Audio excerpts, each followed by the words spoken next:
All right, everybody, thank you very much for joining us. This is the discussion around optimizing last mile delivery for ASEAN digital trade growth. We're looking at setting international standards to meet the growing demand for e-commerce. And you can see from the screen, we have two luminaries with us. We've got Soon Tee, who is the CEO of Pick Network, and Patrick Wong, who is the Managing Director for GoGoX. And we will be having that panel discussion slightly later. I want to acknowledge, Cheryl, can we go back one slide? I want to acknowledge that this particular, go back one slide. I would like to acknowledge the fact that this particular study that we have been we've been doing and it continue to complete is enabled by Australian Aid, Australian Standards, APAC, the Australian APAC Study Centre, and in partnership with the RMIT. I'd like to begin by acknowledging the traditional custodians of country throughout Australia and their connection to land, sea, and community. We pay our respect to their elders, past, present, and extend that respect to all Aboriginal and Torres Strait Islanders peoples today.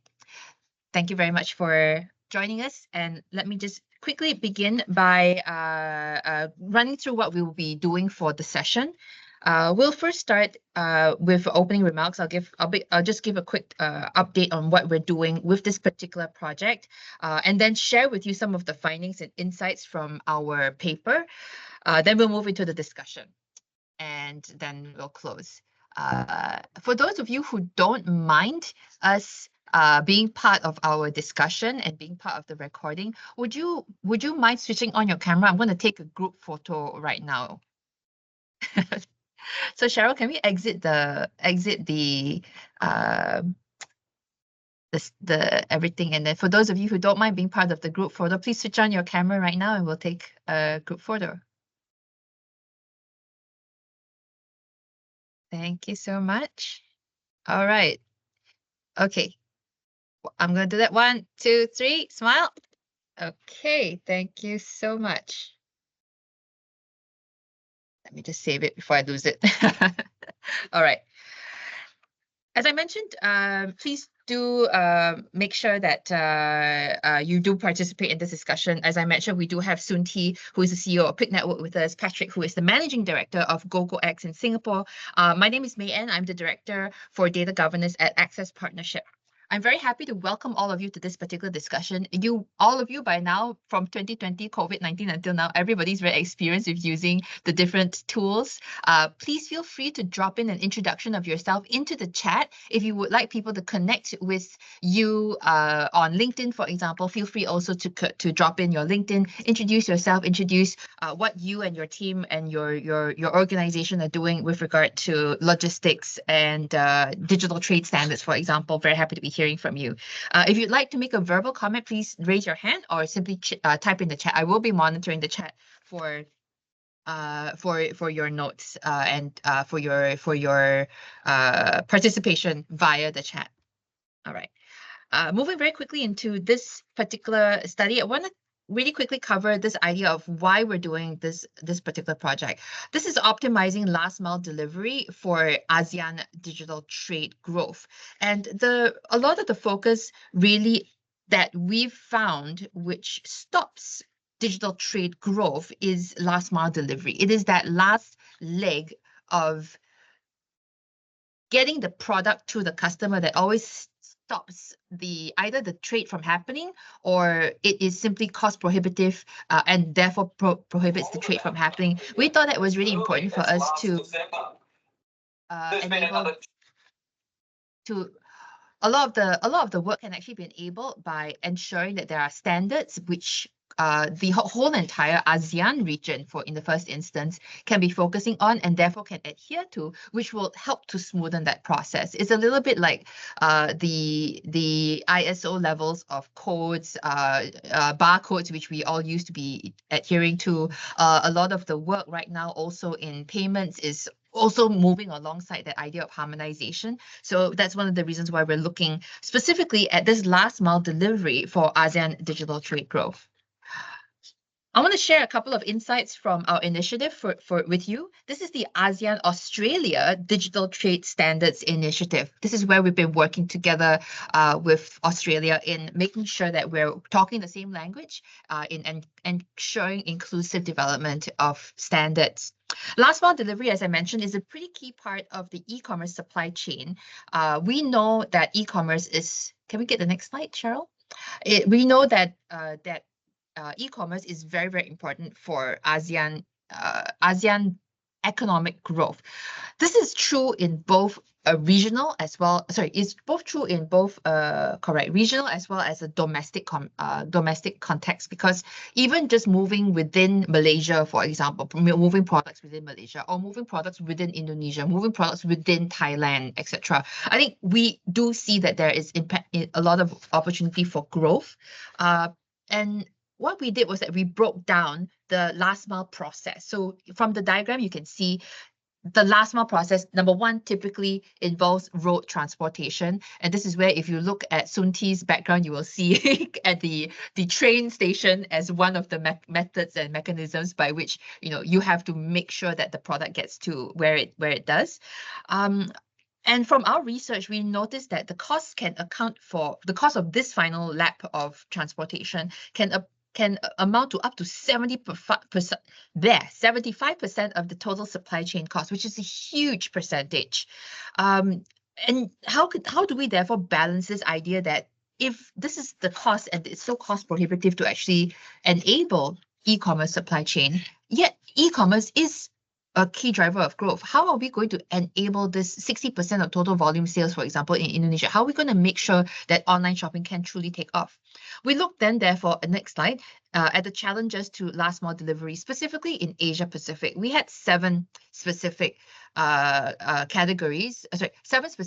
challenges, and we grouped them into three different categories. The first is in logistics providers, which I'm sure we will hear from Sunti and Patrick today.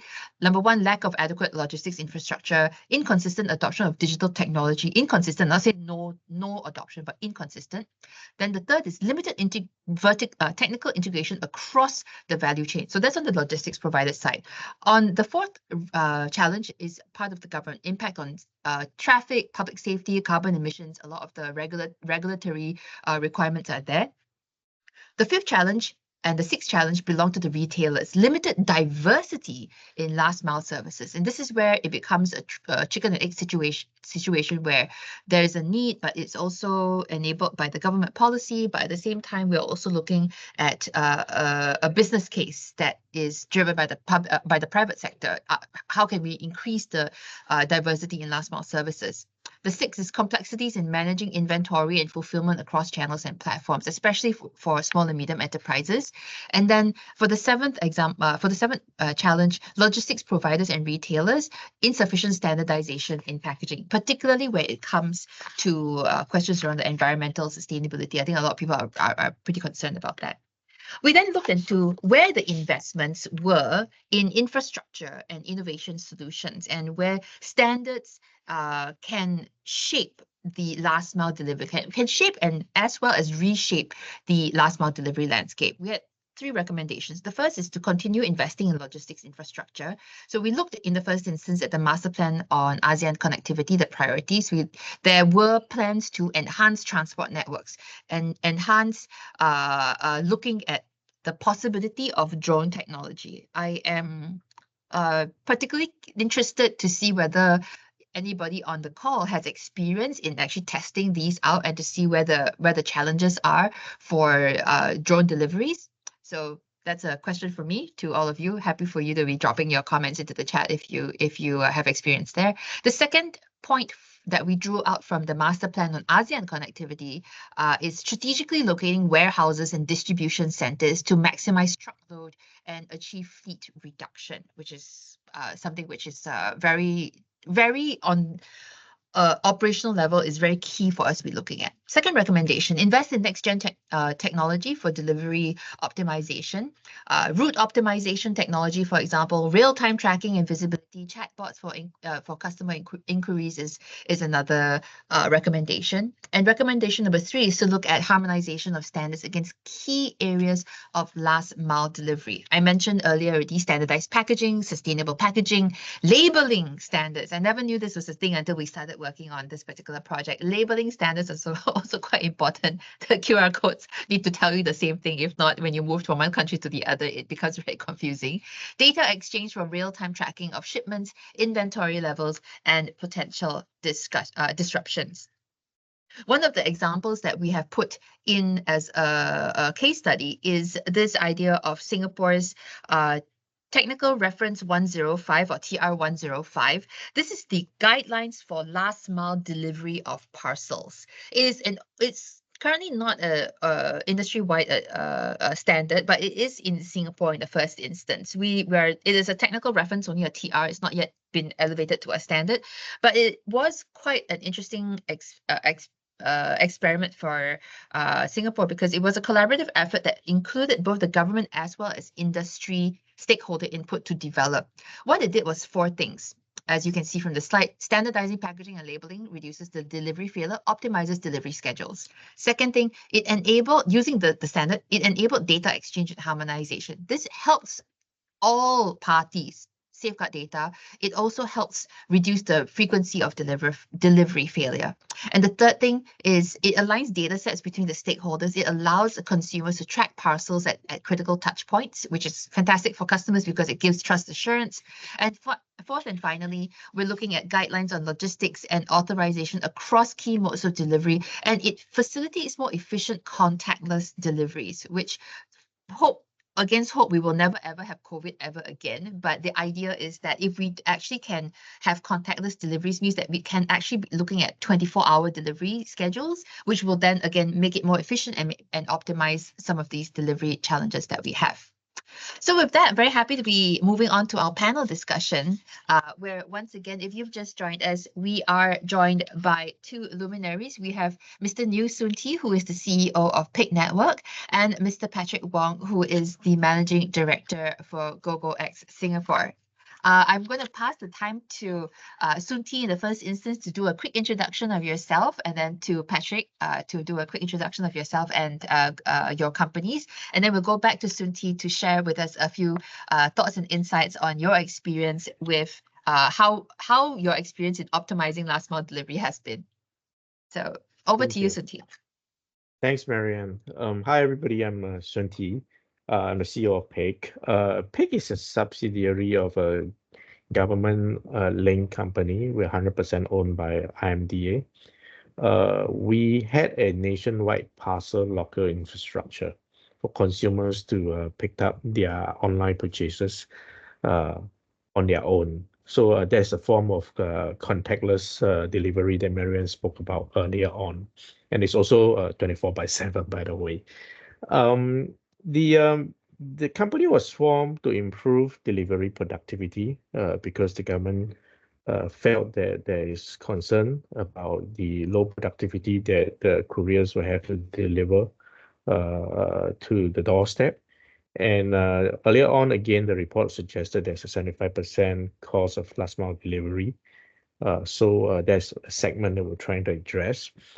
2, it improved the consumer convenience. We are looking at providing a locker infrastructure as close to 2 to 3 minutes walk from every public housing residential area. So public housing, more than 80% of Singapore residents stays in public housing. So there's a very big proportion of that, and they stays in flats. And every flat that linked to a locker is on an average 113 meter. That's about 2 to 3 minutes walk. So the infrastructure improved the consumer convenience because of its proximity, because of the 24/7 access, and so forth. Lastly, it provides a green and sustainable delivery option for to make sure that our future are also taken care of. With that network, we are able to help delivery company reduce traveling time as well as traveling distance. And we did a calculation in terms of the time and distance traveled saved. The amount of carbon that can be sequestered by 10,000 trees in 10 years. That's about 600 tons per year. And that's what our network can achieve. And lastly, I just wanted to put it that the network is open to all. It's currently adopted by major e-commerce platforms like Shopee, Lazada, and Q10. So we're still working hard to get more people on board, but that's where we are. Thank you. Thanks, Cinti, for the introduction of PIC and what you've been doing with. I think a lot of people will be quite interested in the measurement, I think, of the carbon emissions and the savings that could be achieved with the Locker network. Patrick, I'm going to turn the time to you and tell us a little bit more about yourself as well as GoGoX. Thank you, Mayan, and thank you again for having myself and Sunti on this panel session. Just a bit of background, GoGoX is a on-demand delivery app platform. What that means is we are the Uber for logistics. We started out in Hong Kong as a tech startup 10 years ago. Today, we operate pretty much like a traditional logistics company, but powered by technology where we can fit in. So we have two parts of our business. One is the on-demand app, again, the Uber for logistics. So we support consumers or small businesses when they need their irregular deliveries met. They will use an app platform, book, just like ordering in Uber. The other part of our business is actually an enterprise piece whereby we work with brands to meet their delivery needs and demands. I will emphasize more on the demand part of things. Because every client that delivers every product has different unique requirements. So for example, we deliver for one of the largest furniture companies in the world here in Singapore. So they also have things like unique requirements like time slot deliveries, for example, or very unique returns management process. Then on the other extreme, we deliver meal subscription, right? They need to be picked up at 6 a.m., hung on the door by 8 a.m., for example. We also do deliveries for SIM card, your telco SIM card deliveries. And that aspect, you require certain ID verification. So our customized delivery solutions is very different from the mass e-commerce deliveries, whereby it's literally drop and go. So every client has different needs. So as much as we try to optimize deliveries, leveraging on technology, how can we cluster the deliveries? I think one of the benefits of that we serve our clients is because while we have dedicated drivers to support deliveries, we also have access to the app platform, the Uber fleet, so to speak, right? So we have about 3,000 driver network on our platform. And leveraging that platform itself, we also help to consolidate deliveries for those drivers, right? So in between their free time, they have orders that they can pick on through the app. So that, in a way, it's a form of consolidation or optimizing our drivers' time and resource. Thanks for that, Patrick. I feel that that actually is a great segue, and I'm going to go to you first before going to Soon T to ask the first question, because I think we are all really interested in understanding the key challenges that logistics providers like yourself in ensuring efficient and reliable last mile delivery. What I'm taking from you, Patrick, from what you've just said, is that actually last mile delivery is not a single thing, because there are different types of services. There's a drop and go type. And that's where a lot of optimization, I suppose, can happen. But you're also speaking about customized services, which actually I did not think about furniture delivery, the requirements there. I really was thinking more about, like, groceries and that kind of thing. What are some of the challenges that you face in ensuring reliable and efficient last mile delivery? How are these challenges intensified and exacerbated as the e-commerce sector grows and you want to expand services to beyond the first-tier cities? So Patrick first, and then we'll move to Soon T. Sure. So I think, as with any business, and that's why there's this whole extreme, right? We have Soon T on one end and myself on the other end. So on my end, we are heavily reliant on manpower, driver partners, driver resources, right? So especially in Singapore, there's an aging population, right? So a lot of drivers are getting older. So a lot of my old school furniture delivery guys are in their 60s, right? And sooner or later they'll start retiring. And the question is, the new young generation, they don't want to be lifting bulky furniture. They want to be driving Grab or Uber. So that in itself poses a challenge for us. And that's why I believe the government, as well as Soon Tee's expertise, came into play to build a locker network to reduce the reliance on manpower and these driver resources. But unfortunately, as I've given you some examples, we have extreme spectrum of clients, right? We have the bulky furniture guy. Potentially, we could be delivering a TV that requires installation on the wall. We have the SIM card guy that requires verification of ID, or the meal that needs to be hung on the door by 8 a.m. So there's an entire spectrum of deliveries, and I'm just scratching the surface, right? This is what we call last mile, and I'm also doing middle mile, warehouse to stores. So that in itself poses its own challenges.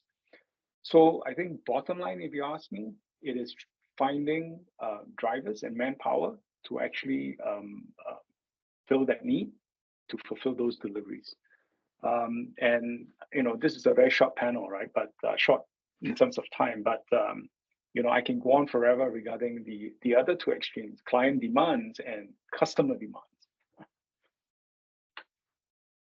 Thanks for that, Patrick. It Yeah. sounds tricky because I don't think that we've even gotten into the idea of matching the drivers and the deliveries just yet, because I think that's a little bit more technical and can be, I guess, resolved to a certain extent by technology. But yeah, that manpower sounds a little bit, it sounds like a major challenge. Thanks for sharing that. Soon Tee, I'm moving over to you. I do know that with your very vast experience with logistics, you have a lot of stories to tell us of how the challenges have evolved over the years. So good, turn the time to you. Tell us a little bit more about the challenges of logistics providers. Thank you. Yeah, I do have the opportunity to work with logistic players, retailers, platforms, as well as like a sectoral wide perspective where government agencies are concerned about what they need to do and how they want to address some of these future trends. And there's a lot of them, so perhaps I'll just pick the top 3 items, which I think are perhaps most relevant. I mean, from a logistic player perspective, I think Patrick spoke about productivity, and we understand the need for customization, and sometimes because of that customized service, because of the additional proof of delivery that you need to do a verification, some of these things become harder to make it streamlined, to make it more standardized. But on a more generic perspective, if you look at the delivery of, let's say, e-commerce products to the consumer, I would say that close to 80% of the delivery is still going to the door. And whether it's going to urban landscape like Singapore, where there's a lot of high rises and drivers need to park the vehicles and go up and down to different units to drop off the parcels, as opposed to going to a more rural area where they need to go to different households to drop it off. And again, without very clearly indicated postal code, sometimes a postal code can mean a very big area in certain countries. And all those things is challenges that translate into productivity issue that the logistic guys are facing. From a retailer perspective, it's really that delivery uncertainty of how do I ensure my consumers receive the product. What they didn't want is the consumers waiting at home for the delivery, and it's late, and it's late and late and late again, because you get frustrated when you can't go out and do what you want to do, and you just have to stay at home and wait for your delivery when it's important enough for you to wait for it. Failed delivery is another issue. Some logistic players is coming close to about 7% of the delivery encountered failed delivery. They had to do a second attempt. The cost of doing the second attempt is high. The cost of returning it back to the retailers is high as well. So how do you then minimize that waiting time, minimize the uncertainty in terms of failed delivery is another key challenge. Lastly, I agree with Patrick on the drivers availability issue. It may be a more uniquely Singapore issue as compared to some of the ASEAN member states where perhaps there's sufficient resources to take on drivers' job. But in the case of Singapore, yes, there is insufficient drivers, and the middle age of drivers is reaching about 50 plus. And the next 10 years, they all retire. It's going to be difficult to find their replacement.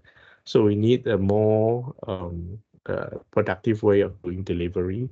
We need to be able to find a way to address all these manpower challenges that we had. So in summary, these are the three key areas from a logistic perspective, retailer perspective, as well as from an industry-wide and government perspective. Yeah. Thanks, Soon Tea, for that perspectives. Those perspectives, which I think are, on one hand, I agree with you. They are unique. Some of them are unique to Singapore, but some of them are not quite unique to Singapore. And this is where I'm going to turn to our audience who are online. Won't be requiring you to unmute and participate. But if you could drop into the chat sort of your own experiences, like what are the problems that you think that logistics providers in your country, and please share your country with us. What have you observed, and is this really true or not? You know, that confirmation of delivery continues to be a problem. Failed delivery and cost of the second attempt is expensive. Cost of returning to the retailer. I guess it moves a little bit into the challenges of e-commerce, I guess, where you have dispute resolution mechanisms and returns, etc. So I think that there's some overlap there. But if you would like to share, please do drop into the chat your experiences and your whether or not it's you as a consumer or you as a logistics provider. Very happy to be hearing from you. Soon Tea, you mentioned that this is your role and your perspective from a logistic player as well as from the government, because of course PIC is hopefully owned by IMDA in Singapore. I'd be interested to hear a little bit about what role you think that governments and industry players can play in adopting some of the recommendations that we had put up already. For example, investment into a logistics infrastructure, investments into next generation technology for delivery optimization, harmonizing standards across some of the key areas of that last mile.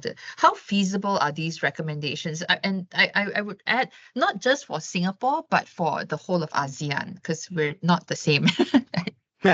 Right. So I'm going to go to Soon Tea first, and I'm going to ask Patrick to see if he's got opinions and options to put on the table for us. So Soon Tea, over to you. Thanks for that. The various things the different agencies, government agencies in Singapore is doing, I'll perhaps cover a specific case study on PIC as an example.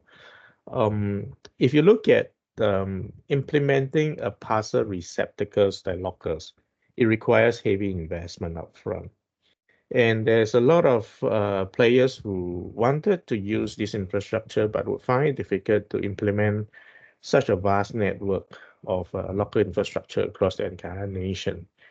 And that's where some of these industry players felt that the government could take that leadership in putting money where their mouth is, putting investment into all this infrastructure, which we have done over the past few years. And I'm happy to share that we already have a nationwide local infrastructure because of that.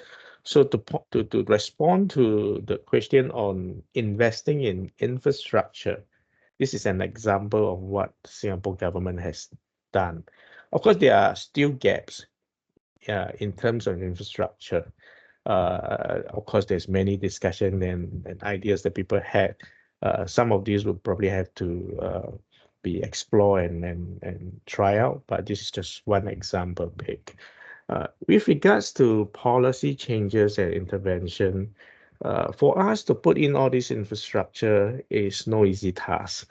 There's quite a fair bit of policy intervention needed. We actually took the step of modifying or changing our Postal Act to give IMDA the power to insist to put a locker infrastructure in the venue that was perhaps in the past not possible.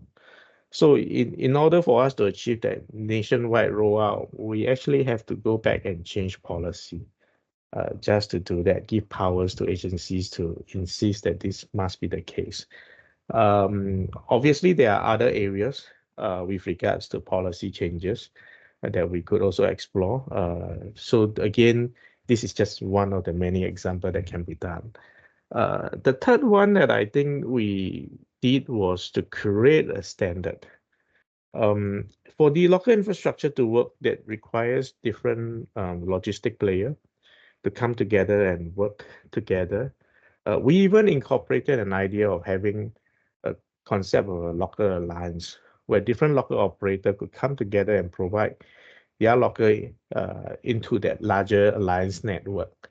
So bringing together all those local operators together, bringing the logistic operator together to come and use this local uh, connecting to the e-commerce platform so that they get timely updates when the parcel is being dropped off, when the parcel is being picked up, and so forth.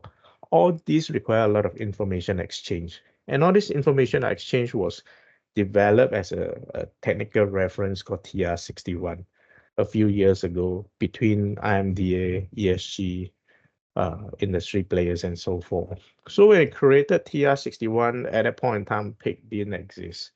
It was merely a technical reference that was created for the industry to contemplate on. And then when we start implementing PIC, we took TR61 and we bring it to reality, and we implemented that whole interoperable layer across different local operator, across different logistic player, across different platforms. And that's where we are today. I think it's timely for us to reflect on those learnings that we have from the standards we've implemented against what really get implemented on the ground, because there's still a gap between how the technical reference was drafted and how the actual standard was eventually implemented. So it's perhaps timely for us to look at refreshing this.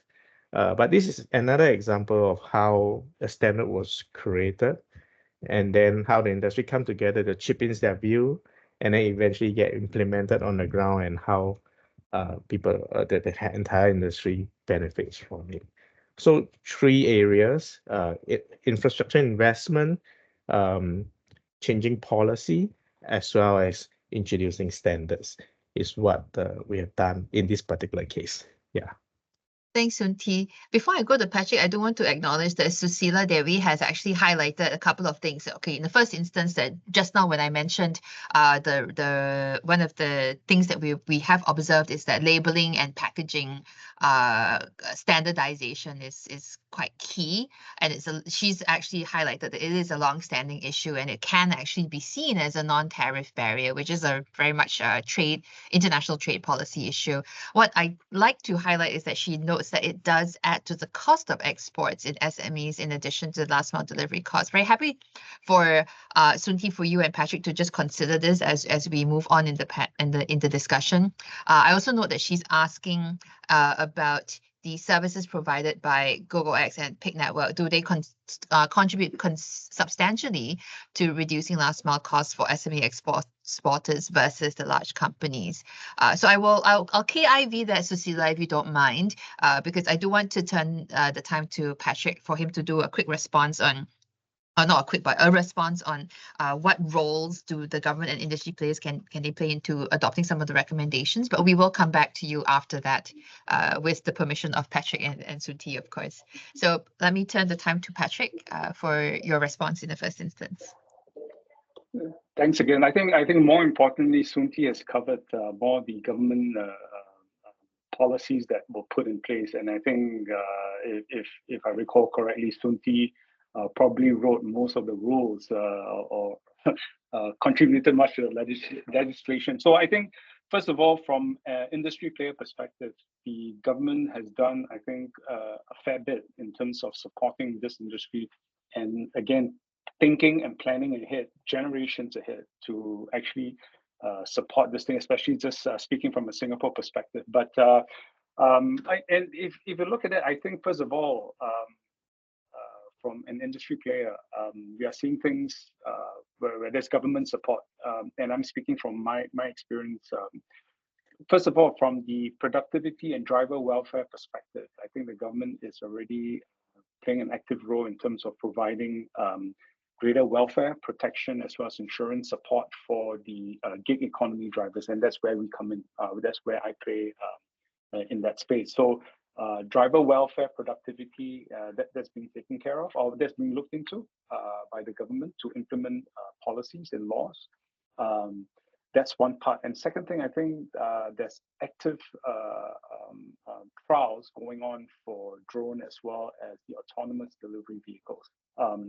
And I saw a demo yesterday that's actually being going to be used by one of the large supermarkets here in Singapore. From the warehouse perspective, is moving truckloads of goods between warehouses, right? So how that is going to be transformed to the last mile space, that's going to be seen. It's going to take time to look at. But again, from a government perspective, supporting such initiatives, implementing sandbox, trial these, I think this is good. I saw a very good use case for drone deliveries, whereby we're actually delivering medicine using drones to the ships that are parked outside of Singapore. And I think, again, these initiatives steers the industry in the right way. If you talk about things like technology for route optimization and real-time visibility, there's no need for government involvement, because the industry itself has already sort of led that path. Today, almost every client, every delivery you get, there's some form of tech involved already, whether it's optimizing the route or informing you what time, which minute the item is going to be delivered. I think that part of technology has already played a significant part in helping to reduce costs. And I think in a way, this answers Susila's question regarding have service providers like ourselves implemented technology to reduce costs? And yes, we have, because at the end of the day, if my driver can do 10 deliveries on this road versus 5 deliveries, there's more cost efficiencies, right? And we bring that cost savings down to the client or to the consumer, but at the same time, there's an equal match to the driver's earnings, right? So there's a fine balance there. And I think on the last part, in terms of standardization with regards to things like addressing, labeling, hey, I recall maybe 6-7 years ago when we started to help look into delivering parcels from China. It was 100 different variations of a label, right? We had phone numbers and names, name in Chinese, things like this. So that in itself created a lot of complexities in last mile deliveries, right? But today, we see a fair bit of standardization, and I believe with every service provider, every e-commerce players, there are middlewares or middle layers that actually connects all this together, and that makes it very seamless for service providers like ourselves. Thanks for that perspective, Patrick. I like what you're saying in the last 2 points that you have, which is for tech use. Actually, from the private sector's perspective, the private sector wants to run efficiently anyway. So actually, we don't need government intervention, because actually we will, from the private sector side, we will be looking for ways to optimize already. And technology is one of the ways that we will look to optimize. I also like that you highlighted that for that same point will extend to where Susila was asking, which is, how will it reduce substantially last mile delivery costs for SMEs versus large companies? Actually, correct me if I'm wrong, Soon Tee and Patrick, it kind of doesn't matter whether it's SMEs or large companies. Essentially, if the price goes down, it's good for everybody. So everybody's facing the, okay, so same concept, essentially. Reducing the cost and making it more efficient is good for everyone. I do want to pick up, obviously, that the project is focusing very much on standardization and creating standards for lockers. I really liked where Soon Tee were mentioning, and we reminded us about how the Locker Alliance is something that we're looking to expand. Some years ago, I was working with the World Bank, and we were looking at medicine distribution in places which were a little bit more rural, and where the pharmacies, for example, wouldn't be open 24 hours, or people would have to travel very far to get to the pharmacy. And I think that's where the idea of the delivery mechanism started, at least for me, that was where my personal journey started with asynchronous delivery mechanisms for medicines, especially for people with chronic diseases. So that sort of idea of everybody putting all of your shared lockers together into a big network so that everybody can use and not everybody needs to rebuild the same infrastructure I feel that it's a very nice message, and I feel that we should be actually working towards that. I'd be interested to hear from our audience if you have experience in your country or even if in another country that you've visited with that sort of same type of locker system. So please do drop in the chat if you have experience with this. I'm going to continue on with this idea of international standards. And by the way, if I hear that if we need to have a regulation updated, we can ask Sunti to write it because he wrote all of the all of the regulations for Singapore. So you can hire him as your consultant. Yes, he can be consultant to the ASEAN governments in the region. Definitely for sure. Yeah, I like that you reminded us, Sunti, about this idea of the Postal Act needing to change. I was working with another project on this idea of signposting where certain locations were, and in some countries in ASEAN, the postal service and the postal codes are very, I won't say vague, but they do refer to a very big area.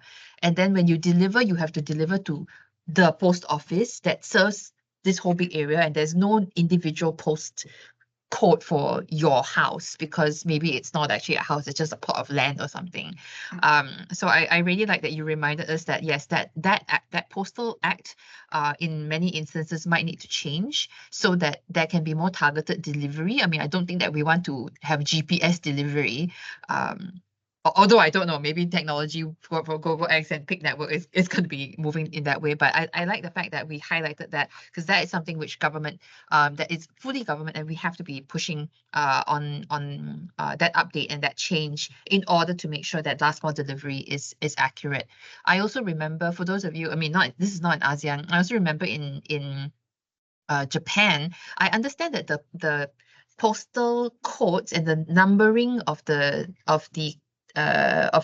houses it goes according to when the house was built and not in sequence. So your 1 could be in this section, and then your 2 could be in like the complete diagonal opposite section, and etc. Because it doesn't run in sequence, which actually I think to both your points makes the delivery a bit more complex and less harmonized. But let me come back to this idea of international standards. We do see that TR 105 is still fairly new. I mean, we moved, as Sunti reminded us, from 61, we moved to 105. And I feel that we don't have quite a standardization in this on the international front. And especially for last mile delivery, it's still very nascent. I think that this does present an opportunity for the ASEAN member states to lead in its policy development. I'm going to ask Sunti first and Patrick, what do you think are the most crucial factors for ASEAN member states to create a harmonized set of standards for last mile delivery? I mean, Susila did reference labeling. There's also focus areas on packaging, data exchange protocols, operation processes and practices.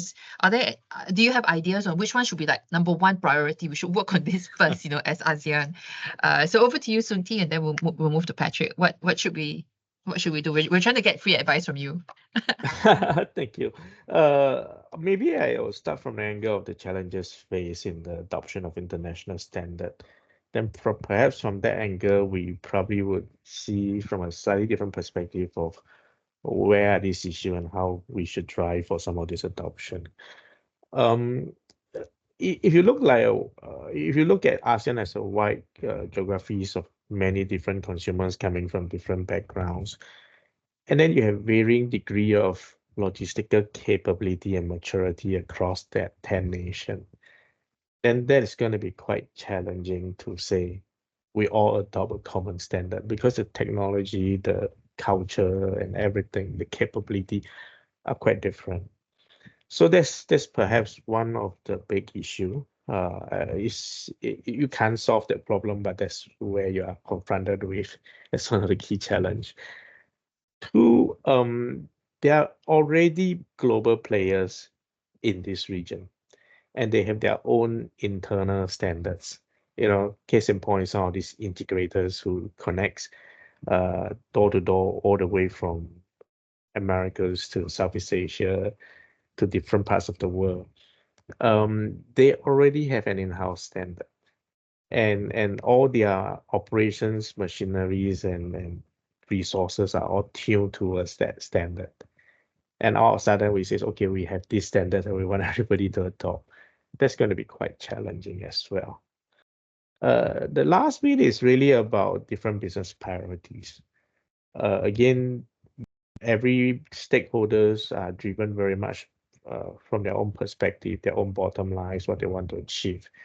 And therefore, coming from the angle of how we could perhaps address some of these new global trends, or solve some of these bigger rising problems, then that translate into a higher urgency of areas we could focus on and trying to use standard as one of the many different things to do in coordinated way to address that. So for example, if from ASEAN perspective, we are already experiencing a lot of cargo movements in between ASEAN, as well as perhaps Australia. And from that perspective, a lot of these are segment of logistic or supply chain that was in a coordinated way, but yet it doesn't go all the way down to the last mile or the last person. So from a business perspective, some businesses may see the opportunity of providing an end-to-end service that can goes all the way down, and with some of those believe in this is the way forward to provide that one-stop solution. Then basing on that, the business demand, basing on that as a priority to say, I want to invest my resource and time to work on it, and then bringing some of these people together to create that standard.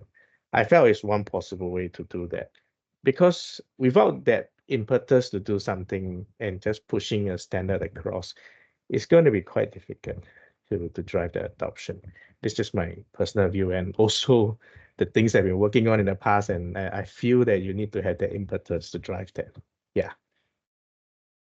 Thanks, Sunti. Can I ask, like, specifically, when you say that the business priorities are different, would I be correct to say that there would be a difference between end-to-end logistics provider, that means like all the way from customer to a client to the other customer who's going to be receiving it, versus somebody who is, let's say, I am a taxi fleet operator and I can provide manpower when you need it. So basically, I'm not really part of the end-to-end delivery of e-commerce services, but rather I'm only one component of it. Is that what you mean by different priorities? I think in all aspects, actually, whether it's an integrated service provider that links throughout the entire chain, or it's a segment operator that's focused on what he do, even players who are integrated, they may have a different priority in terms of what they want to do, what new service they want to launch, whether cross-border is their focus, whether providing that the entire integrated chain is a focus. Even at that level, where if you could categorize them all under one category called integrator, they will also have a very different business priority. Well, yeah, the reason why I was asking is because my brother is taking a drone pilot course. So I'm just thinking, if he joins a drone pilot company, I mean, if we were to talk about, for example, e-labeling, I don't know whether the drone pilot company would be even focused on labels in the first instance if he focused on something else. So that was why I wanted to just confirm that that was what you were talking about for business, different business priorities. Yeah, in both aspects, because clearly the individual segment operator versus the integrator will be quite different. But even within a particular segment or within across the entire integrated chain, the common players, they also have quite a vast in terms of different priorities, and getting that aligned is going to be quite important. Okay, thank you for that. Patrick, I've left you hanging for a while now. No, that's good. Oh, It's always marvelous to hear Sunti speak from that angle. So, as you guys may be aware, I'm not involved in the government or agency policy making side of things, but let me give you just 1 minute of my views from the outside. And I concur with Sunti when he says when he speaks about impetus as well as business needs.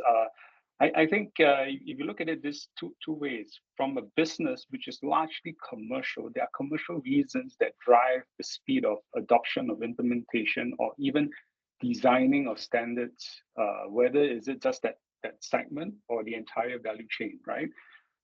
Versus government standards, which in my opinion takes a fair bit of time to get within people, within a country or within agencies to come up with the standards versus getting ASEAN to adopt. I think that in itself is going to be a challenge. I mean, I know of technology integrators that can pull from different countries, from different segments of the supply chain, and pull them all together with simple codes, right, or simple APIs. That at the end of the day fulfill that business objective of the business needs. So Sunti is absolutely right. Impetus to me is value, the business outcome, and the speed. I was part of some ISO committee for the sharing economy. We were supposed to come out with some standards to define what sharing economy is. And unfortunately, 5 years on, we're still defining it. But the world has evolved already, right? Yeah. That's my consumer view. Thank you for sharing that. I think that we have to take a multitude of views from the consumer side, from the client side, from customization side, from the industry observer side, as well as from the government side, policymaker side. I do think that it is not a simple solution because I do think that we have different, especially within ASEAN, different countries, and to your point, Patrick, different capabilities of tolerance for the different types of technologies that are involved. As you mentioned, sometimes, okay, if you have got a very capable development team, oh no, sure, no problem, API it in, and as long as the database we understand it is fine, it's an Oracle database, okay, we can do it, no problem. But that may not be the case for every single operator. So that's probably the add-on to where Sunti was going with the different business priorities, different standards. Existing standards already exist already, so to actually realign everybody might be tricky. And then with your point about different capabilities, I think that's where we got to. I'm mindful of time, so we do have a couple more minutes for participants to be asking questions. Very happy to be taking questions and any other discussions that we have. So I'm going to pause here to see if go ahead, please. Sorry, yeah, I saw there's a question pertaining to whether we're helping to drive delivery cost out. Answer is yes, in different degree as well. Bigger players who has more consolidation synergy would be able to get a better reduction because of a higher productivity. Maybe just if I were to explain a little bit about the logic of these lockers. We had a locker deployed on about serving 10 HDB blocks per locker. So instead of having parcels delivering to all these 10 blocks in different doors, they all go to one common place and they chop it off. So visiting a door, the time of visiting a door, which is where the cost is because the courier need to spend time dropping it off or knocking on the door, waiting for the parcels to be accepted, versus going to a locker station and just checking it in by scanning the barcodes. The time spent is about the same per visit, but the number of parcels that we can drop in a locker is in multiple fold. So if there is a very high concentration of parcels going to that 10 blocks by a particular operator, the productivity is tremendous. We have seen up to 20 times productivity there. And by virtue of that, because I can do 20 times more parcel, assuming the carrying capacity of the vehicle is not a constraint, then the same number of resources that's being used to do the delivery actually is the same. That's how costs come down. We also have witnessed that retailers went back to renegotiate to bring some of these costs down with the supplier. the logistics supplier. The supplier are willing to do that because they see that the number of parcels they drop off, they're paid by per parcel. And when the number of parcels drop off is more in a lesser number of time, they don't mind reducing the rate. That's how sometimes the bigger players has more muscles or more. That's how it works. So to answer the question, answer is yes, there is cost reduction through that whole concept I talk about consolidation, but varying degree depending on large operator versus small operator.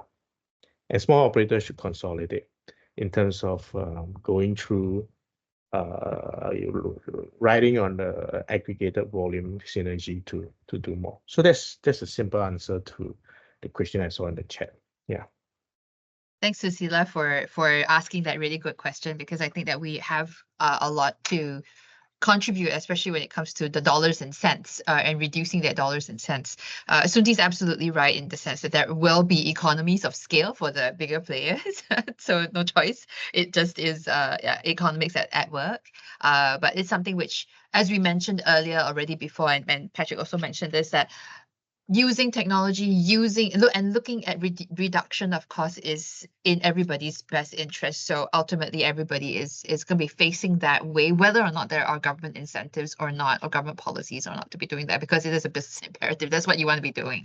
All right. All right. I don't see any questions that we have. I'm going to give the panelists some time to see if they want to round up and conclude for some of the challenges or next steps that we could be taking in developing and adopting international standards for last mile delivery before I round up the session for us.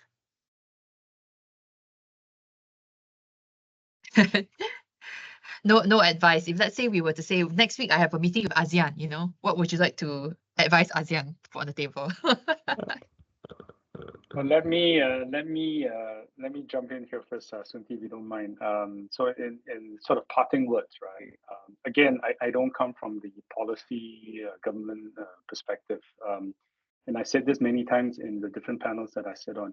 At the end of the day, all of us here wear different hats. So today, let's wear three hats, right? There's the government policy hat. There is the business hat. So you're the client. You're the big retailer that's selling things online, right? And you are the ones dictating what service you provide. And then the third hat is we are the consumers. We are the ones buying, right? So see, with any business, what happens here is you want to differentiate yourself from the other players. So you're going to offer bells and whistles. I'm going to offer you 2-hour deliveries. I'm going to offer you doorstep deliveries. I'm going to deliver your frozen food right to your doorstep at this time. Midnight deliveries if you want, right? So offering all these unique selling points is to lure the customers in, right? But on the flip side, it creates that, for lack of a better word, unnecessary stress on the delivery system, on the delivery network, right? Because now instead of delivering between 9 to 6, where I could do the consolidation, I now have to deliver between 9 to 12, right? A 3-hour window. And not even 6-hour, 3-hour window. So I got to rush up and down, right? And that creates all the sustainability issues that we all want to talk about in another session. And then from the consumer perspective, I love Sunti's network thing, right? The parcel network. But let me ask you a question. If given the option of delivering to the doorstep or picking up from the locker network, a lot of consumers say, hey, no, I don't care. You bring it to my door. And let me give you this real live example. I was standing behind a queue at a major department store because, so the person bought a few things, right? A microwave, or a few kitchen appliances, right? Coffee maker and all. And because he passed a certain value, he was entitled to free delivery, right? Very good. Again, unique selling point, free delivery, come buy from me. And here's the best part. So when the cashier asked, can I have your address? We'll deliver tonight. The guy said, oh, you're going to deliver tonight? Okay, you deliver ABC tonight, but I want to carry home my coffee machine now. So you see, here's the thing, right? He could have picked the thing. He could have not had the items delivered, but so he still wanted it because it was free, right, from a consumer. So again, all of us wearing three different hats, we create the problems ourselves. That's just parting note, right? Okay, I will try and see whether we can more diplomatically put it so that it's not that we create the problem ourselves that we deliver as a message. But I do take your point. A lot of the challenges are very much driven by human behavior, and human behavior is sometimes irrational, or it's irrational from a business efficiency perspective, and we absolutely do need to put that into consideration. I mean, thank you for that good story about if you got free delivery, why not, when you could actually be carrying it home. I think that's a very good example of where human nature sort of takes over the efficiency discussion. Soon T, some closing thoughts from you. Thank you. I thought it's interesting for me to address Patrick's point. You see, human behaviors can be shaped. Quite a few years ago, we were all still trying to make a phone call to book a taxi, or we go to the road and we flag for a taxi. We don't do that anymore. What has changed because of the ride-hailing company, the Ubers, the Grabs, and all this? But when there is a sufficient value that's being presented to the consumer would change. Sometimes with a little bit of encouragement, because Uber and Grab give a lot of discount to the consumer to make them change. So likewise, I think as an ecosystem, all the players have to come together and make some of this shift together. It's difficult because, again, my personal journey with Pig, working with some of those major marketplaces trying to drive some of this change, it's not easy. But if we could come together and do more, because we know the future is not sustainable if we don't do it this way, then hopefully more like-minded partners will come together to make that shift. So that's what I still see hope in getting some of this thing done. Although, on the other side, human are also the one that's creating some of this issue. The other part, to answer Marianne's question about where the priorities and what to do, I don't really have a clear answer, because we probably have to look at it from a very holistic perspective. Looking at ASEAN as a trade bloc, where we still have customs in between, and then there's interest of driving e-commerce because our SME wanted to sell overseas and we are limited by our reach. But now with e-commerce, the barrier seems to come down later. But there's still non-tariff related barriers like custom clearance, even clearing the custom with the huge amount of volume of parcels going through the custom. How do you clear them? So those are all challenges that's involved.